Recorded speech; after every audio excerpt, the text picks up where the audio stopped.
How could I have possibly known that the young man who helped me set up a coffee machine would walk into my life and change everything? I hadn't expected anyone that day, let alone for someone to walk into my home and see the private side of my life that I normally kept hidden. I was used to living alone. I'd been divorced for over 15 years and had built a quiet life, just for me. That morning had felt completely ordinary. I woke up, decided I needed a new coffee machine, and headed to the store. That's where I met Ethan. He was 23, kind, full of energy, and offered to help carry the box and set it up for me. I didn't think twice.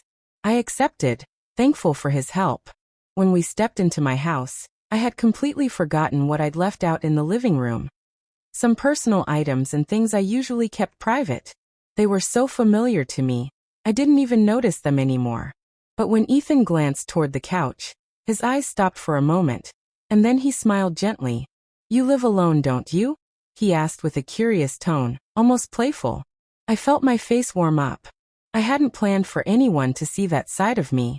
I gave a nervous laugh and said, "Ethan, let's just pretend you didn't see anything, okay?" He gave a small chuckle and replied, "Whatever you say. But you know, sometimes things just speak for themselves." His tone was kind, not judgmental, and somehow that made it even harder to keep my composure.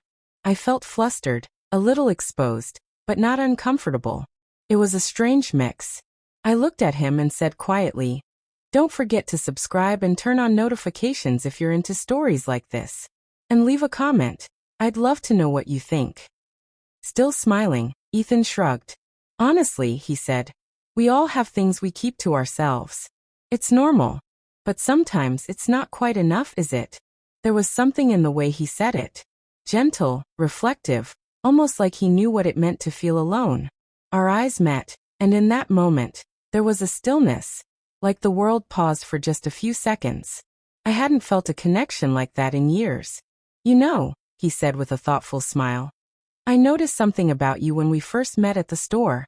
There was a light in your eyes." I didn't know what to say to that. I just looked at him and nodded, a small smile forming on my lips.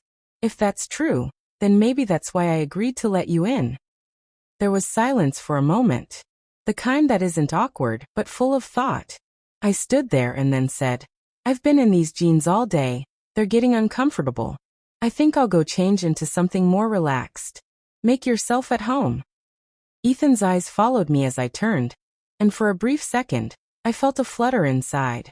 Upstairs, I changed into a simple, soft dress, something more fitting for the evening, and touched up my appearance just a little before heading back down. As I entered the kitchen, I saw him standing near the living room, his eyes quietly noticing me again. I smiled and walked toward him casually. "So Ethan, are you seeing anyone? Or do you spend your evenings like I do, quiet and alone?" His expression changed just a little. I saw a flicker of shyness mixed with curiosity. I offered him a seat, and as we both settled in, I noticed how close we were. There was something very natural about it, but it still made my heart beat faster. He adjusted in his seat a few times, clearly a little uncertain, but I just leaned back and crossed my legs, giving him a small smile. "Was this more than you expected when you offered to help with the coffee machine?" He laughed softly, then looked at me again. "Can I ask something?" he said. "How old are you?" I raised an eyebrow, amused. "Take a guess." He hesitated. "Maybe 50. I burst out laughing. "That's flattering," I said. "But you know, age is just a number. It's how you feel that matters." He smiled, a little embarrassed. "Well, you look incredible."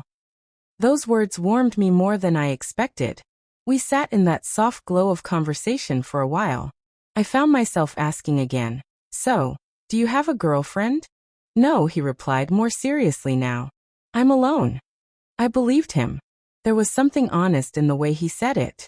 We both sat quietly for a moment, our thoughts racing in similar directions, I imagine. Then, I said something I hadn't planned. "Ethan, come with me." I stood and walked toward the hallway. I didn't look back right away, but I heard his footsteps behind me. When we entered the room, he paused at the doorway. I turned and saw the look on his face. A mix of nerves and something else. "Hope, maybe? Are you okay?" I asked, stepping a bit closer. Don't be nervous. I've got a little more experience with this stuff. He laughed softly, and the tension in his shoulders eased. I reached out and gently touched his arm. That seemed to help. We didn't rush anything. The evening slowed down. Every moment, every glance felt intentional. I saw how genuine Ethan was, how carefully he moved, how thoughtfully he responded. That kindness pulled me in even more. Eventually, we both sat down together again. I asked, "Have you ever thought about moments like this? Just unexpected but meaningful." He nodded slowly. "Yeah, but I didn't think it would feel like this." We didn't speak for a while after that. Just shared the silence, feeling connected in a way I hadn't in years. I didn't know where things would go from there, but what I did know is that something inside me had shifted. As the night moved on, we stayed close. Not just in the room, but emotionally. He looked over at me with a soft expression and said, "Sophie, this is something I didn't know I needed." I rested my head on his shoulder, smiling gently. "Same here," I whispered. And in that quiet, still room, I began imagining what it might be like to not be alone anymore. What if this house, these quiet corners, had someone else in them more often? I didn't know what the future held, but for the first time in a long while, I wanted to find out. If you've listened this far, I'm guessing this story touched you in some way.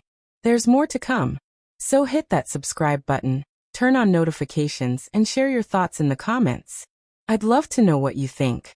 This might be the beginning of something very special.